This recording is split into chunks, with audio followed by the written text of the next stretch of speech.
All right, so in this video, I am going to work through two different files that contain financial functions, or at least most of the functions are financial in nature. There's a couple of others that I'm going to throw in while I'm at it. So I've prepared this file, which is just called PMT_practice. I'm going to add this file to the content folder in Brightspace so that if you want to work through it yourself, then you have access to the Excel workbook, and you can do that in conjunction with this video. But this first workbook, we're going to do the PMT function in two different worksheets. So this first worksheet, the two different worksheets are related data, but it's not the same data. It's not identical data. These are mortgages. And so the data in both of these worksheets in this workbook are mortgages, is what we're going to be calculating. And so people are buying houses. In this first worksheet, which is called details, we're going to populate the cells that have this light pink fill color that are shaded with this light pink. That's where we're going to put our calculations and our answers. We have 5 different mortgages. So each one of these represents a person or a couple or a family, I guess. 5 different mortgages, 5 different houses that are being bought, different prices for each of these houses. Each of the people that are taking out these mortgage loans, they're going to make a down payment. And this is each one of these is 20%. 20% of the house cost is the required down payment in this first worksheet. So we're going to calculate the amount that was financed. We're going to calculate the amount, so we want this to be a numerical answer. We don't want it to be a percentage. We are going to calculate the percent of the house that was financed in column I, and that will display as a percentage, and that's going to be the amount financed divided by the house cost. 100% of the purchase cost is the house, so we're going to divide it by that. We've got a yearly mortgage rate. That's an APR, annual percent rate. And then it says monthly mortgage rate. And so in here, we are going to calculate what the interest rate needs to be per payment if they're making 12 payments a year. Total number of payments, we can obviously calculate if we know that they're making monthly payments by taking the number of years and multiplying it by 12. That'll give us the total number of payments. This is the NPA value. And then the payoff year. Yearly mortgage rate, monthly mortgage rate. We don't actually calculate the mortgage.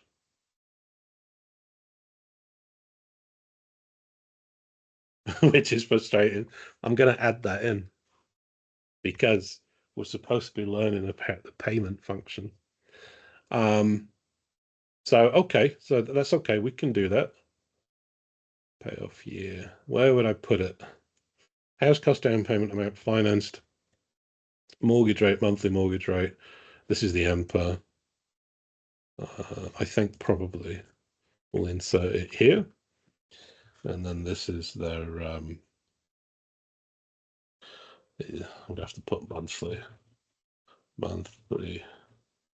if I could spell monthly.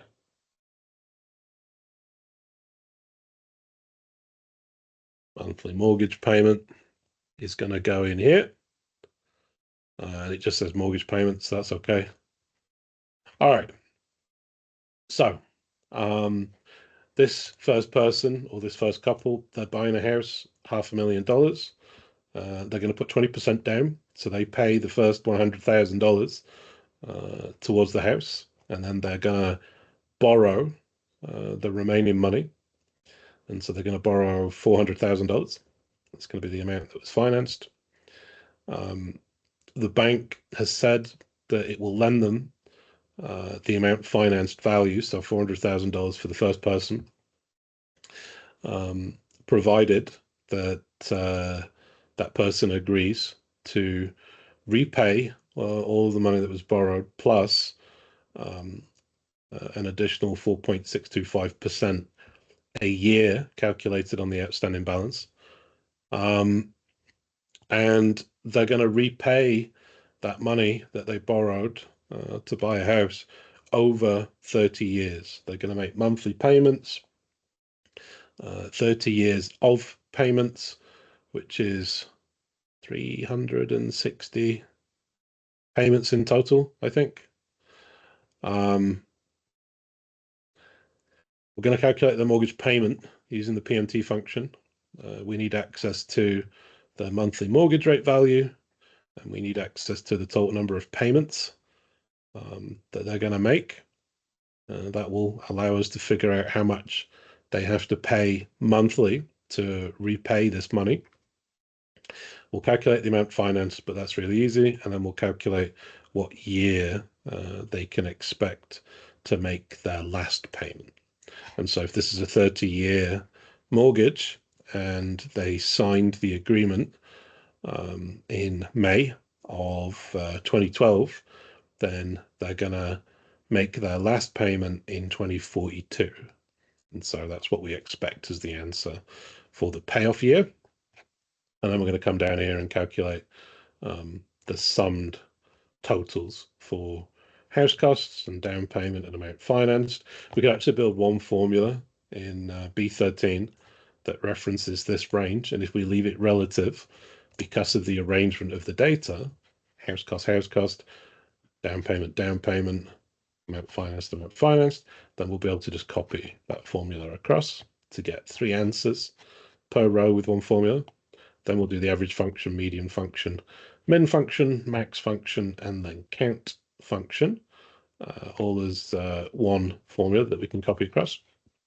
And then we'll move on to the next worksheet where we are calculating the percent that the down payment represents of the house cost. So we're going to take the down payment divided by the house cost. We'll calculate the APR. It's actually going to be a VLOOKUP that we're going to pull from this table up here, depending on how long they're going to repay, how long the term is going to be, how long they're going to take to repay the money. It's going to be the lookup value. It'll return the appropriate interest rate, and then we'll be able to calculate the monthly payment amount for these people. Once we've worked through this workbook, we're going to jump to the financial functions worksheet and build a full amortization table for one person's loan. So this will be 48 rows of values that represent repayments that are being made by a single person. So we'll start here, and we'll start in cell B2 up at the top. I think it makes sense in this way. I mean, it says today's date. You wouldn't really have that, right? Unless this was something that was printed and then recorded, and that was an important thing, that it had to have the current date on it at the time that it was due or it was printed. Then you wouldn't really have a cell that says today's date. You might have a cell that says date. Most people would just type that in. The reason that we include it in this particular file is because in the MOS exam, you might be asked to use a function to insert the current date and or time into a cell. And there's 2 ways that that this can happen. You can use the today function if you only want the date.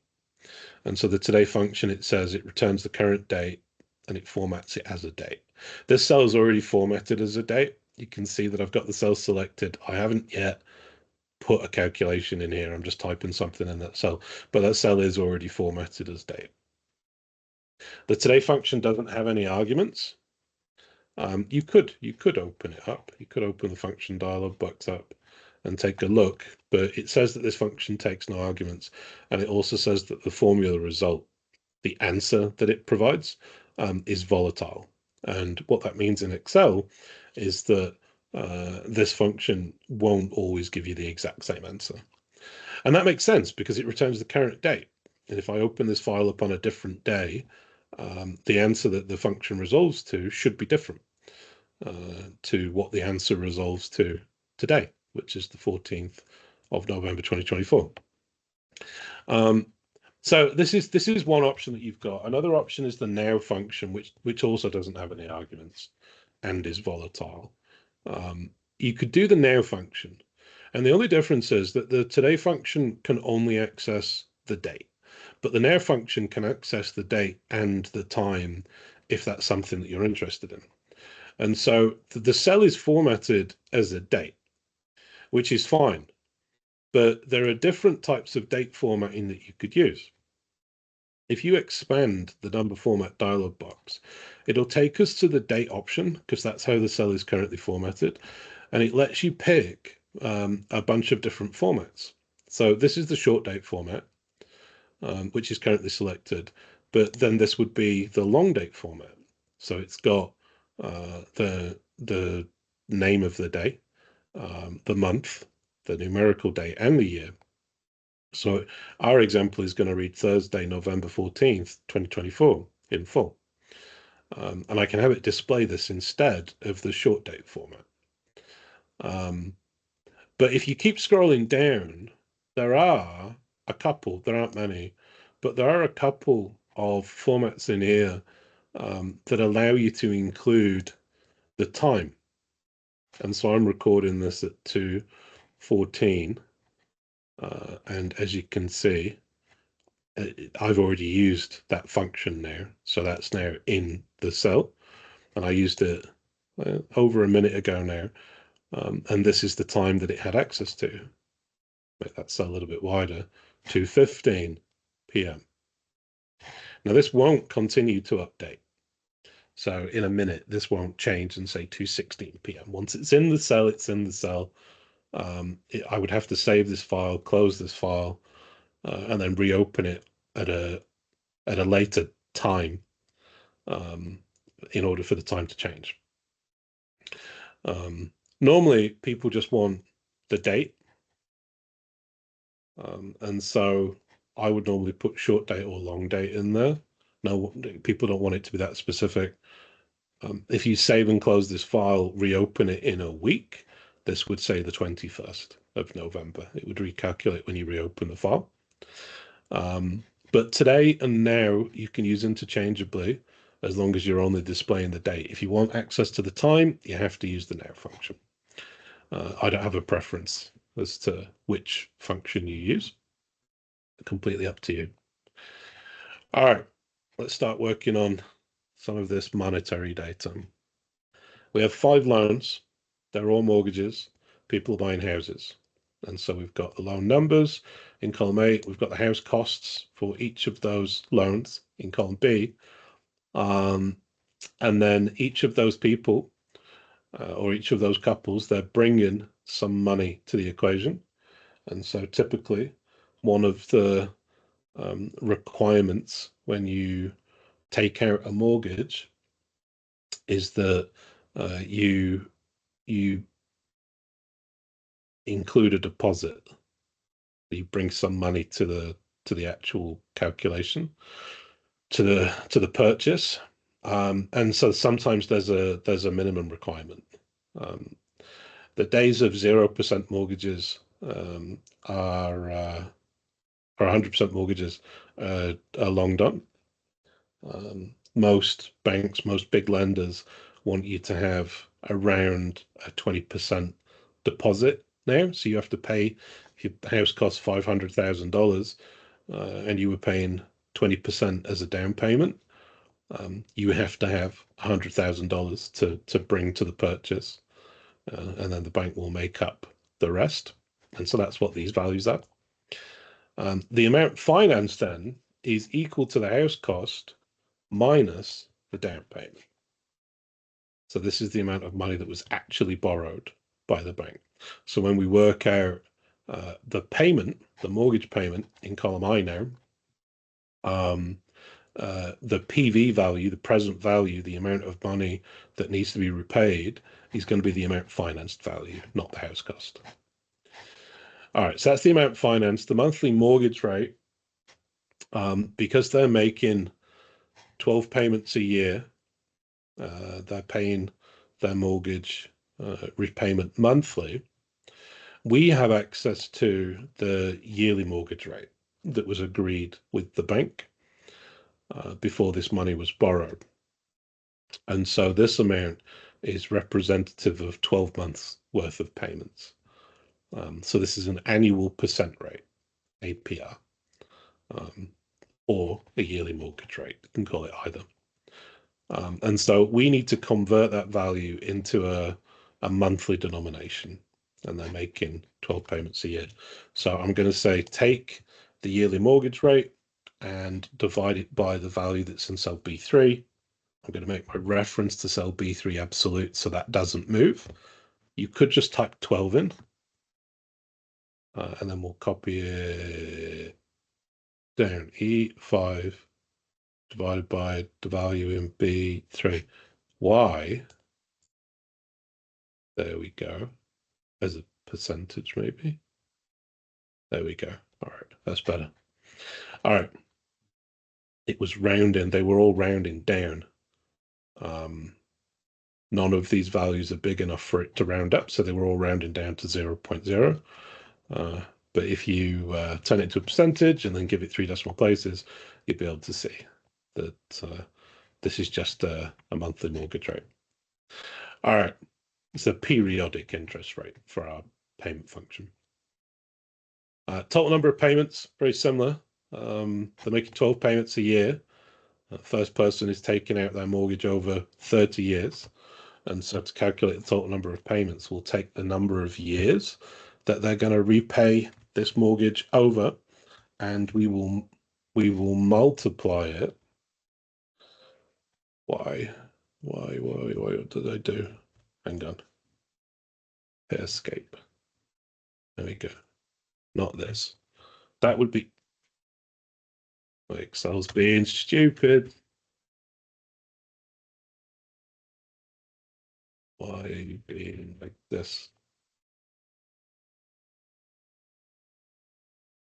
Home. So see, it's selecting multiple cells. I can't turn it off. Yo, okay. Let's try this again. It's not letting me even type in there now. I'm just getting an error for some reason. I don't know what's happening. Why are you like this? Can't even go. Feels like there's a menu open, but there isn't.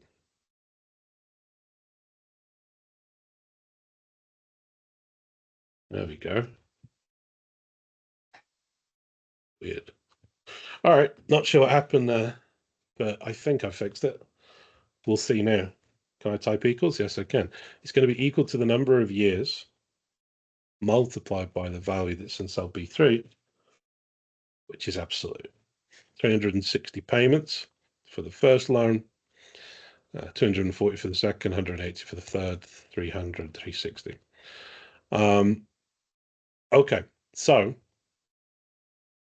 the mortgage payment then, if we have the amount that was borrowed, which is the amount financed, we have access to, why is this not here? I've deleted out one of these bloody, okay. 25 years.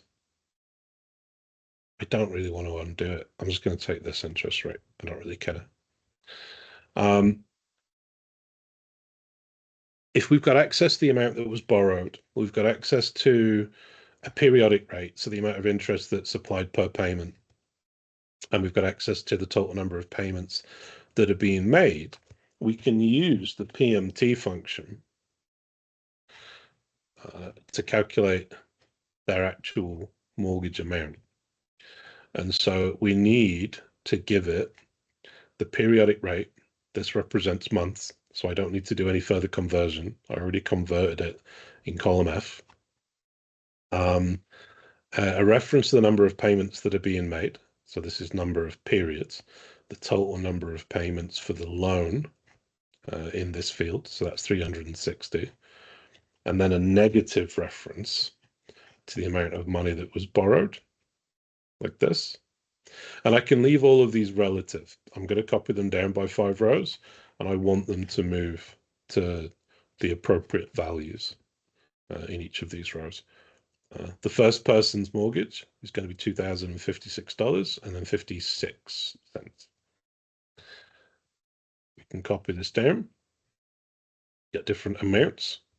You might get a different value for this fourth one, and that's because when I was trying to enter the total number of payments, my Excel was being stupid. Sometimes it's because I zoom in too much and then it doesn't like it and it screws something up. But that was a bit of a weird one. It sounded like a menu was open that I couldn't see. But it is what it is. And so all I did is I copied down the interest rate from the one above. I don't think it was 4.55% originally, but 4.55% is what I've got right now because I can't be bothered to go and undo it. And so I get a mortgage payment for this person of 1343.72. If you get a different number, it's absolutely fine. You're just using a different yearly mortgage rate to supplement mine because I wasn't sure what it was. I didn't want to close this file and start again. The percent financed would be equal to the amount that was financed divided by 100% of the house cost. Why am I getting a name error? It would be equal to the amount that was financed because I'm using French keyboard. Amount financed divided by the house cost, like this. Maybe that's what was happening before. 80% financed, which is right, because these are 20% down payments, all of them. They're all 20% of the respective house cost. So that's fine. And then we'll do the payoff year. And so the payoff year, if this is a 30-year mortgage, and they signed their mortgage agreement in 2012, they make their final payment 30 years later, which would be 2042. We don't really care. This just says year. We don't really care about the month or the day. We only really want to access the year.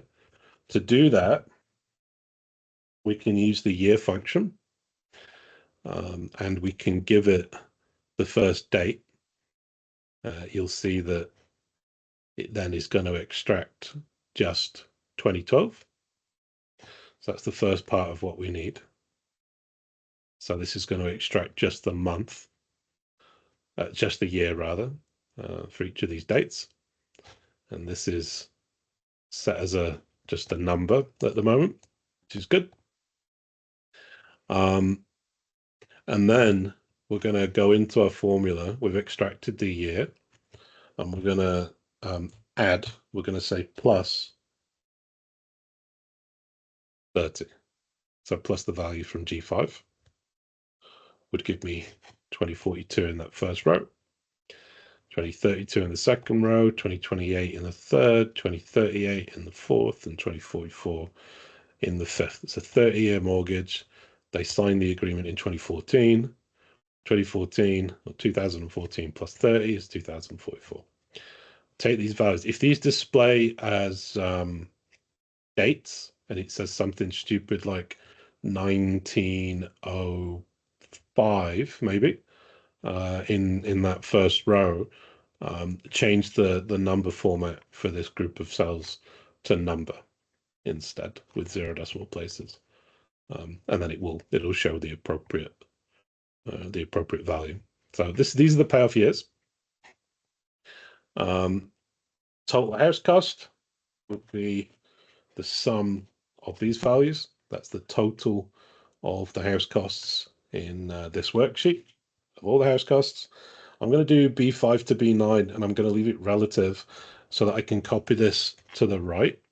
If I copy it to the right, my reference will change to C5 to C9, which will be the down payment values.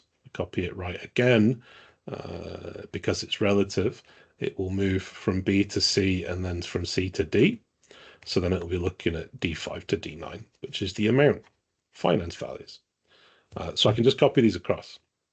Not copying them down, but I can copy them across. Average, same thing.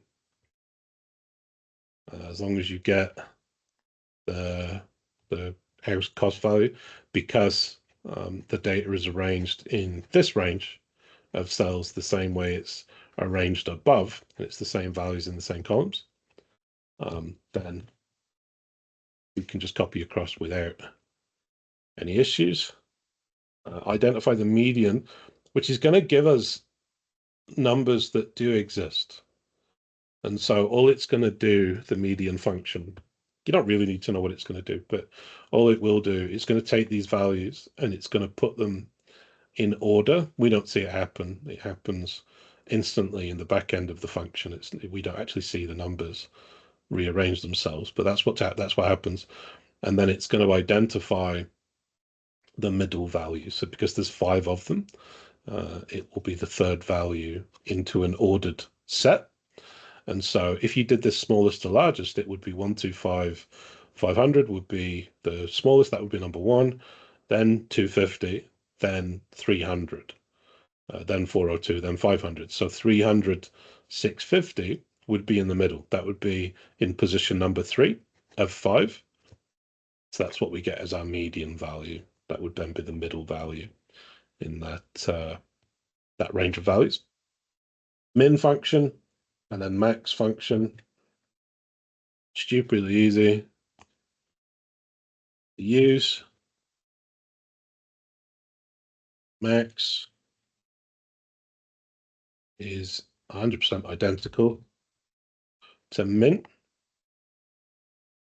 Why is it telling me that this formula is inconsistent? Because I missed a row. So when I made that selection, you can see that there's a little green arrow in the top left-hand corner of this cell. And it says that if you hover over it, it says that the formula in this cell refers to a range of numbers that has adjacent numbers next to it. And it's because I didn't select that last row. And then in all of these other formulas, in the previous rows, I did. In the previous cells, I did B5 to B9, and I mistakenly selected B8 this time.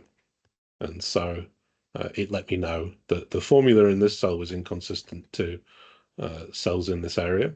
And so there's something different about it. And then the count of the mortgages, the number of the mortgages, we don't have any text values.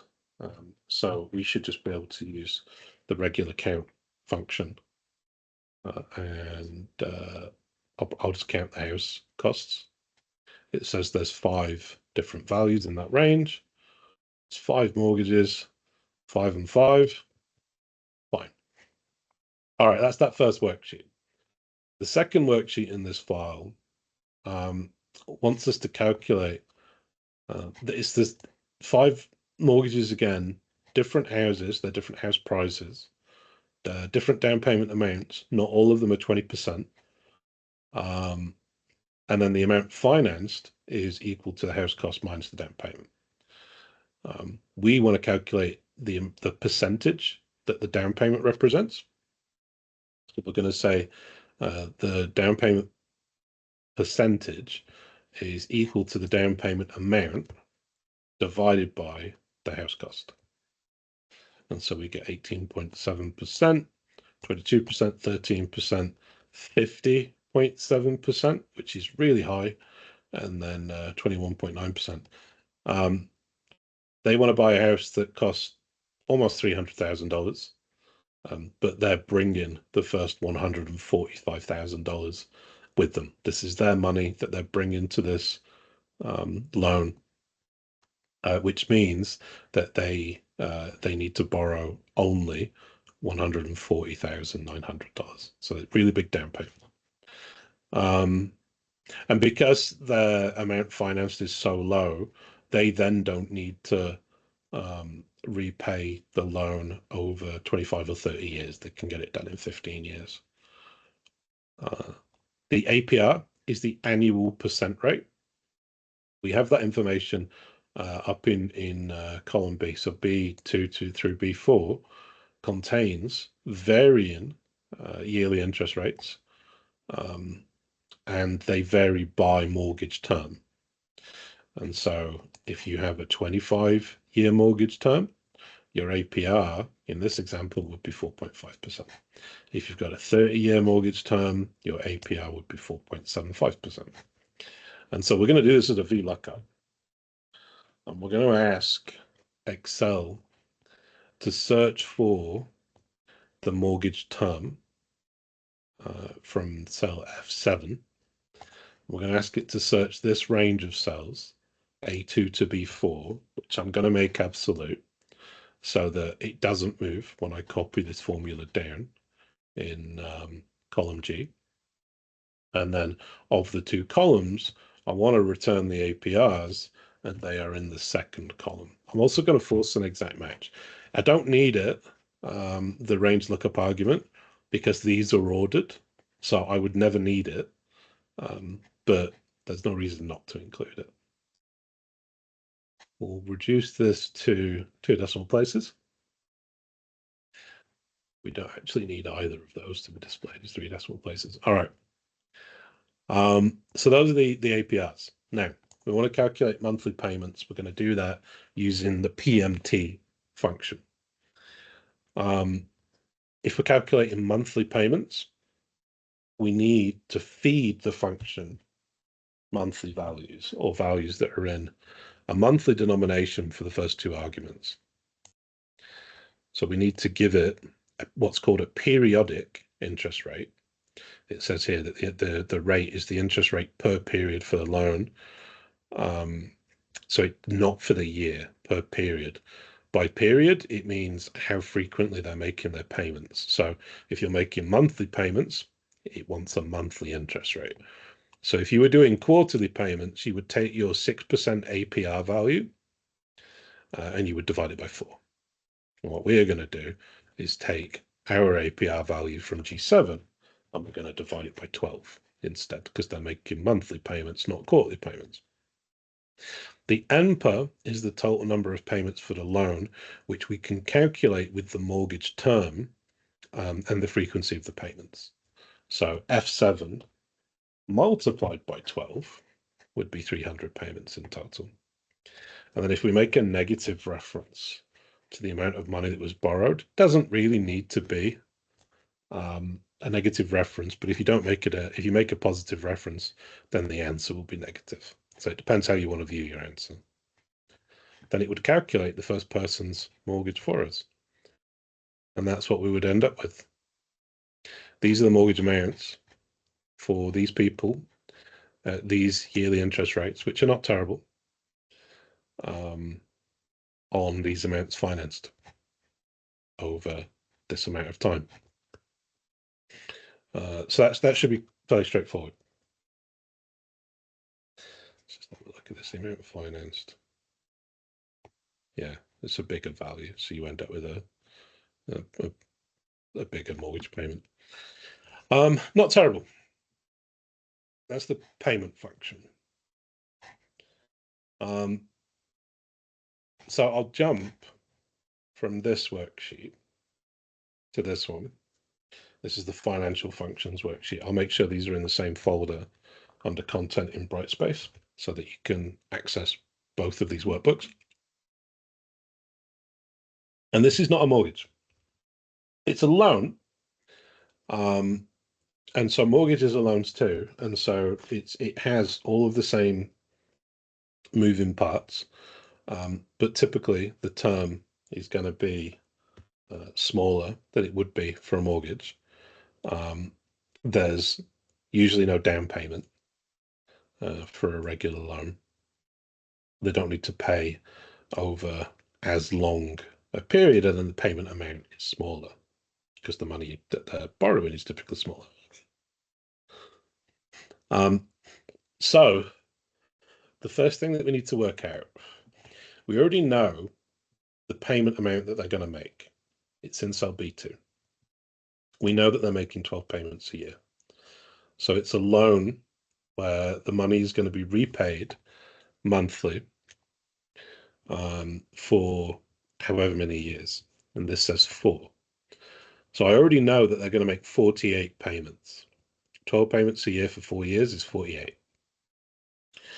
Their yearly interest rate is 4.25%. So not too different to what we were just looking at. And then the payment amount is $550. Now, that's just typed in to a cell.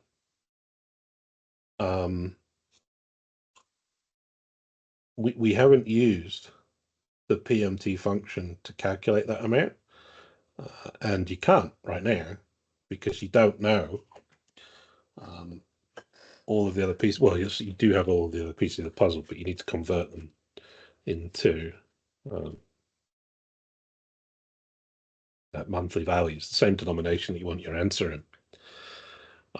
But we don't know how much money was borrowed, so we couldn't do the PMT function right now anyway. We don't know what the PV is, and that's the amount of money that's going to be borrowed. So we can calculate this amount. We'll do it backwards. PV function works almost exactly the same way as the payment function. It's just instead of feed it, whereas in a payment function, PMT, you would feed the argument that you have is for PV. You need to know how much money was borrowed. If you're calculating the PV amount, you don't know how much money was borrowed. That's the answer that you're attempting to generate, and you need access to the monthly payment amount instead. So we're going to make a reference to the payment that's negative instead of the PV, like we would in the payment function. And we'll do this both ways. But before I work out the loan amount, I'm going to work out the periodic rate, which is going to be the value from B3. That's our annual percent rate, either divided by 12 or divided by the value that's in B5 that tells you how many payments are being made in the year. That will give you the amount of interest that's going to be applied per month on the outstanding balance. The number of payments underneath we can calculate by saying they're going to repay the loan over 4 years, which is a reference to B4, and we'll multiply it by the value in B5. That will give us 48 payments in total for this loan. Now that I have a periodic interest rate and I have the EMPA, the number of payments that are being made over the loan's duration, and we have the payment amount, then we can calculate the loan. And so we'll use the PV function here. It says it returns the present value of an investment, the total amount that a series of future payments is worth right now. And so this is how much money was borrowed initially that needs to be repaid over time in those future payments. And we can calculate it using the PV function. There's 3 arguments that we need. We need to feed it our periodic rate. We need to feed it our EMPA value, the number of payments that are being made over the duration of the loan. And then we can make if you want your answer to be positive, we can make a negative reference to B2 that contains the payment amount. And so this is like the payment function. In the payment function, you would have rate, EMPA, and then PV. So you always need 3 of the 4 pieces of information in order to calculate the missing 4th piece of information. If you wanted to calculate the duration of a loan, you would use the NPER function, and you would need the rate, the payment amount, and the present value, the loan amount. And then that would help you calculate the NPER. If you wanted to calculate the rate using the rate function, you would need the loan amount, the PV, you would need NPER, and you would need payment. That would help you calculate rate. So as long as you've got 3 pieces of information, you can always work out the 4th piece that's missing. The loan, the amount that was borrowed, was $24,238.58. If they're making payments of $550 every month for 48 months, then this is the amount of money that they would repay with interest. And then that plus interest. So underneath, we've got an amortization table. We've got 48 rows of payments that we're going to calculate for, and then we've got a row of totals. So we'll be able to see what the balance is at the start of every month before another new payment is made. Then we'll see the payment amount that gets paid. Some of that payment amount, some of that $550 that gets paid will be interest. So we'll be able to see how much interest the bank will take in the first payment of 48 payments. And what's left over after the bank have taken their interest is what we call the principal portion of a payment.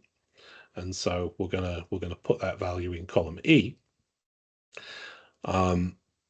The principal portion of a payment is the actual amount of a monthly payment that gets deducted from the beginning balance, that gets deducted from the amount that they owe. And so we'll take, for the ending balance, we're going to take our beginning balance that month before that month payment has been taken, and then we're going to subtract the principal portion of the payment from it. That will give us the ending balance for month 1 after a payment has been made, and then that will then become the beginning balance for month 2 before the second payment has been made, and then the cycle will repeat. That means that the beginning balance in month number 1 before the first payment has been taken is $24,238.58. So I'm going to say that the beginning balance in the first month is equal to the value that's in cell E2. I want to pull that value into B8 down here.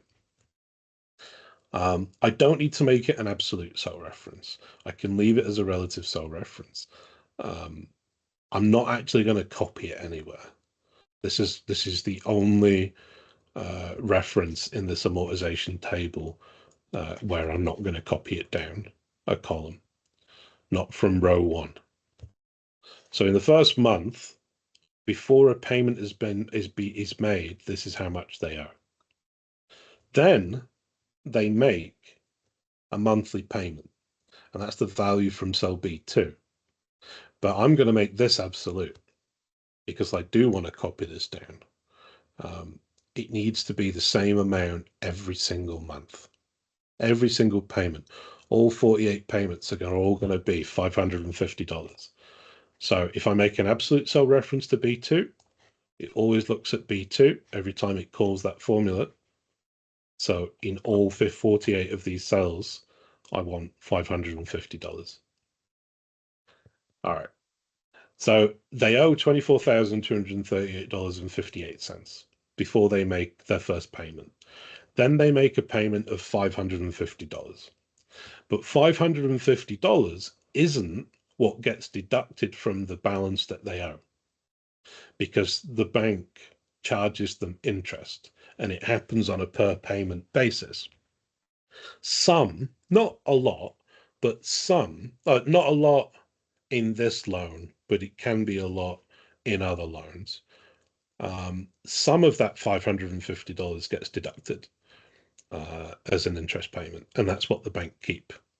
That's the cost to the client that the bank charge for borrowing money that the client doesn't have. And so you can calculate the interest portion of a payment by using IPINT, like this, interest payment. And so we're going to feed it most of the same data that we would use in the PMT function. We've got to feed it our periodic interest rate, and that needs to be an absolute cell reference because I am going to copy this interest payment function down from the first row. So I need to make a reference to the interest rate and make it absolute. I need to make a reference to the NPER and make it absolute. And then I need to make a negative reference to the loan amount, which is in cell E2, and that needs to be absolute. That leaves us with an additional argument. The rate, NPER, and PV arguments are exactly how we would provide the data to the PMT function if we were calculating the monthly payment, but we're not. We're calculating the interest portion of a payment. So the function still needs access to the same data in those cells, but then it wants you to identify which payment you want to calculate the interest for. And we have 48 payments to work with. And so what we're calculating in this first month is the amount of interest that the bank will collect in the first payment of 48 payments in total. So payment 1 of 48, calculate how much is taken in interest. And I could have just put number 1 in here, but then I wouldn't be able to copy the function down. And so that's why we've got in column A these payment numbers that ascend numerically. I'm going to make a relative reference to cell A8 because this will allow the IPMT function to calculate the amount of interest that's going to be deducted from the first payment of $550 by looking at payment number 1. And if I leave it relative and I copy the function down, my reference to A8 will move and become a reference to A9. And in the next row, the interest payment will calculate the amount of interest that was taken in payment 2 of 48 payments, then 3 of 48, 4 of 48, all the way through to 48 of 48 payments. So I'm making a relative reference to cell A8 so that that can happen.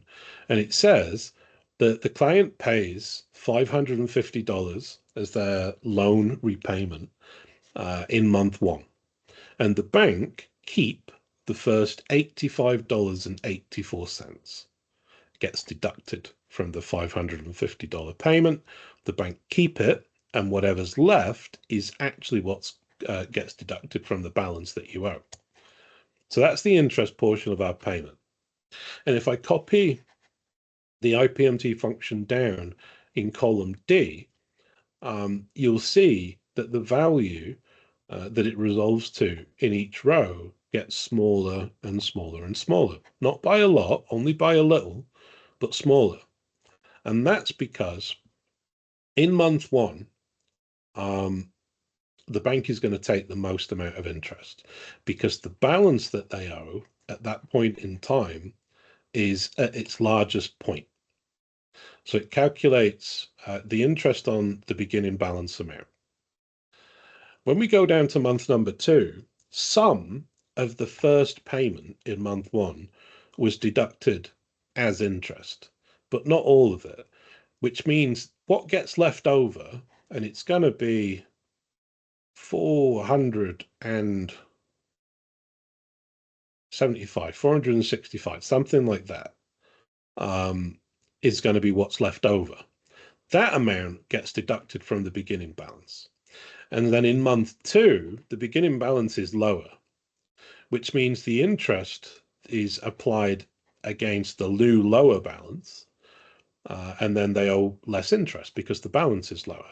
And so as the balance keeps getting smaller and smaller as we make payments over time, the amount of interest owed gets reduced over time until we hit very, very small values at the end of the loan. We're going to do exactly the same thing to calculate the principal repayment amount. There's a function called PPMT, principal payment. And we're going to treat it exactly the same way that we did interest payment, exactly the same as IPMT. Now, the amount that it's going to calculate is actually going to be the payment amount minus the interest payment. So we're going to get this. This will be our answer in the first row, 464.16, because that's what's left. Now, we didn't use the PPMT function to calculate that amount, but that's what the value will represent. We can use PPMT and do exactly the same thing that we did with IPMT. We can make absolute cell references to the rate, to the EMPA value, the number of payments, negative reference to the amount of money that was borrowed, and then a relative reference to cell A8. 100% identical to IPMT. And you'll see it's going to calculate 464.16, which is what we just had. To copy it down, it will calculate the amount, thinks it can go to this last row, but then it doesn't have any numbers to work with, so you get a value error. It thinks it can extend to this row when you double click because there's a value in an adjacent column that has something in it. So it thinks it's stopping here when actually it should be stopping at row 48. To get it to stop at row 48 and allow me to double click and stop in the correct row, I would have to remove the word totals from A56. Doesn't matter. These two values that we've now got, interest and principal, will always sum to equal $550 every single row. They're going to add together to be $550. So if the interest gets smaller and smaller and smaller, the principal gets bigger and bigger and bigger. It has the inverse pattern throughout these values, and so that's why and then they always add up to the exact same as the monthly payment value, because they're directly related. The monthly payment amount is the sum of these two portions always. That means that the ending balance in the first month, they owe initially $24,238.58. They make a payment of $550. The bank keeps $85.84 from that first payment of $550. What's left over is $464.16, and that's the amount that gets deducted from the amount that they owe at the start of the month to give us our ending balance. And so we're going to say take the beginning balance amount, which is B8, and we're going to subtract E8 from it, and that would leave us with $23,774. So they owe $24,238.58. They make a payment of $550. The bank keep $85.84 of that $550 payment, leaving $464.16 left over. That amount gets deducted from the balance that they owe, giving you a new reduced balance. The start of month 2, the beginning balance, is exactly the same as the ending balance for month 1. So I'm going to say equals F8, like this, and then I'm going to copy this function down. You'll see that it doesn't populate with values for all the other rows yet, but it will when I copy down the ending balance. Everything just completes itself. So this is what it looks like. That's our amortization table. You can see the amount of interest that's collected per payment. You can see the principal that's left over per payment, and you can see the balance reduce over time, resulting in a zero balance after the last payment. Month 48, so at the end of 4 years, they owe $548.06. which is less than their monthly payment amount. But interest is still calculated on the balance that they owe. So that the amount of interest that they owe on a payment of $548.06 is $1.94. If you sum those two values together, you get $550. So they make their final payment, which pays off the balance that they owe, plus the last payment of interest, and that leaves them with a zero balance. They no longer owe any more money. So that's our amortization table. The only other thing we need to do is the cumulative functions. And the cumulative functions are related to the payment, interest payment, and principal payment functions. All of these functions are related. They all share arguments. The arguments work in the same way. And as long as you understand what the arguments in the PMT payment function do, then you should have some appreciation for how these other functions operate.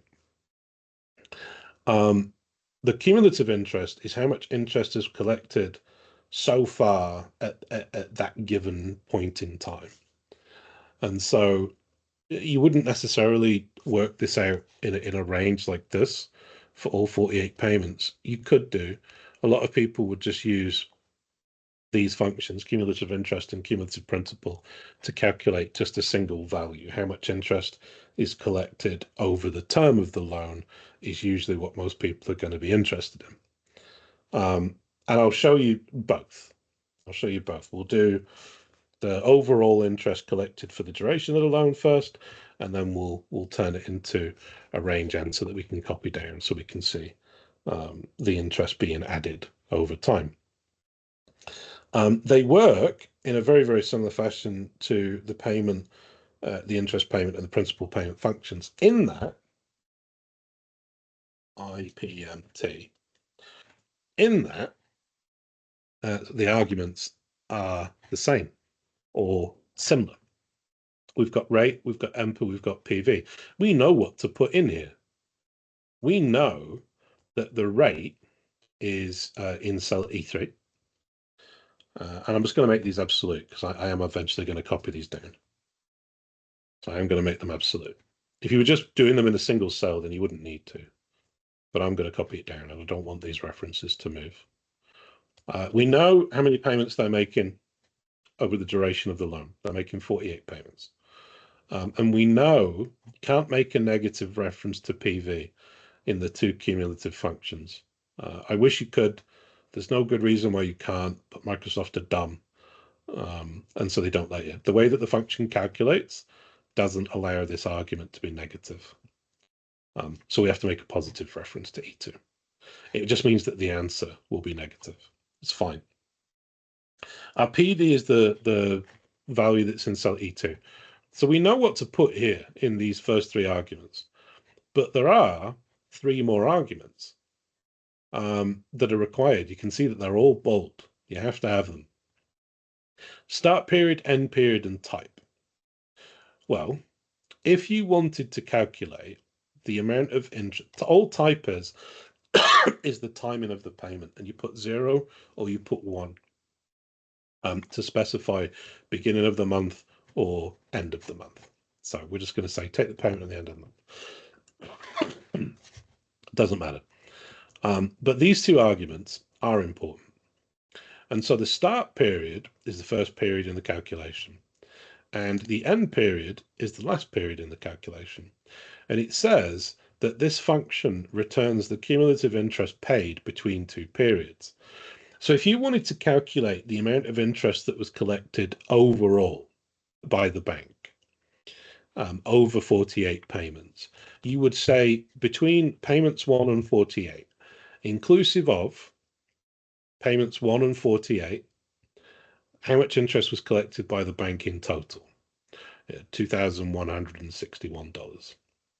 And so that's these amounts, the interest amounts added up. So if I go all the way down to the bottom and then select a blank cell 2 and auto sum that value,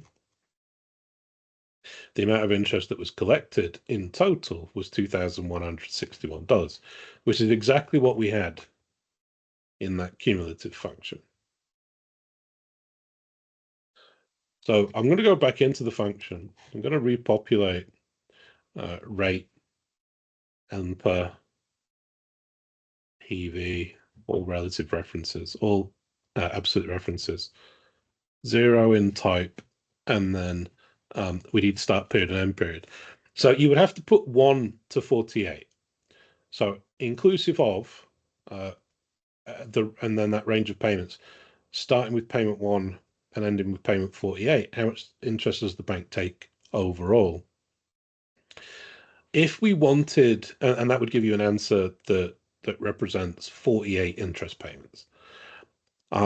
If we wanted an answer that we can copy down, and so how much interest was collected in the first month is what we're working out in this first row, then it would be payment 1 to 1.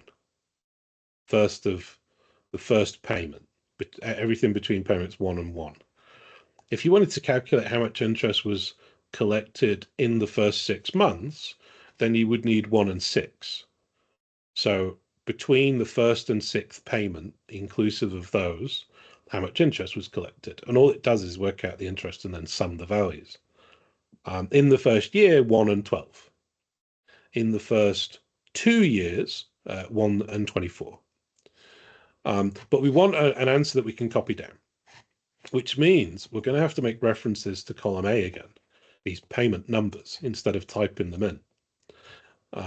And so my start period, I'm going to say is AA. And I'm going to make it an absolute cell reference so that when I copy this function down, the start period won't move.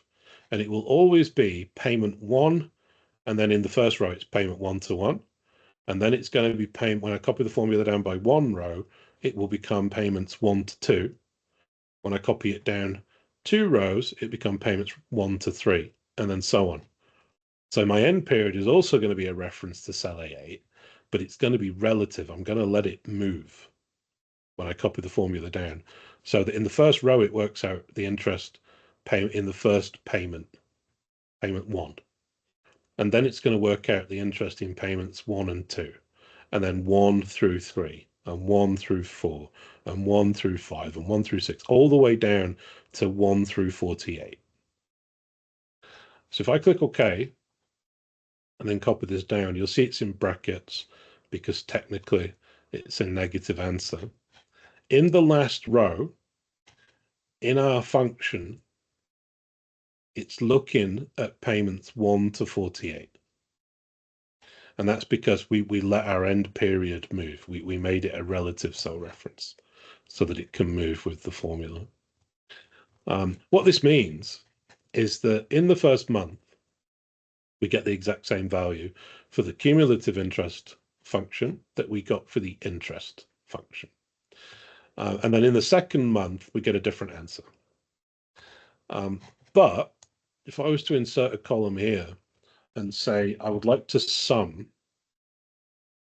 the first 2 interest payments, then I get the same value as the cumulative function.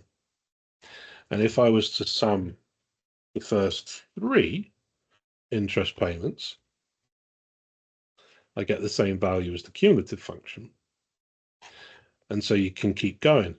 If I wanted to work out, this is month 12, so this is the first year.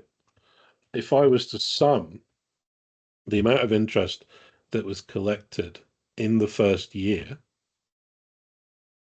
I would get 920.35, which is what the cumulative function gave me. So that's effectively what's going on with that cumulative, with these cumulative functions.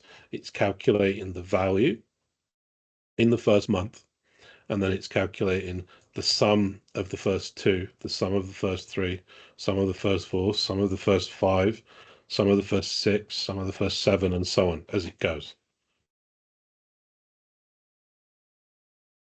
Cumulative principal does exactly the same, 100% identical in terms of mechanics and the arguments. But this is absolute. This is absolute. This is absolute. Start period is A8 and absolute. End period is a reference to A8 and can move. Type is 0. 464.16 is what we got for the principal function, principal payment. It's also what we get for cumulative principal, because right now it's only got access to the values for the first month. When we copy it down, we get effectively the same thing that we got for interest payment. It's the sum of the principal payment values to that point in time, 929, which is what we get here. Month 12, it would be the sum of the interest paid to that point in time, which would be 5,679.65, which is what we get for the cumulative function. So it's just doing the same thing for the principal payment values that the cumulative interest payment did for the interest paid values. It's just summing them over time. That's it. Those are the functions. So we'll do this in class. We'll do a little bit more with with financial functions, and we'll look at NPER and rate functions on their own, the PV function on its own again, and then we'll do a motivation table a little bit like this before we're done. But this is just an introduction to the financial functions. Okay. So I'm going to wrap this up now, and then I'll do pivot tables in a separate file.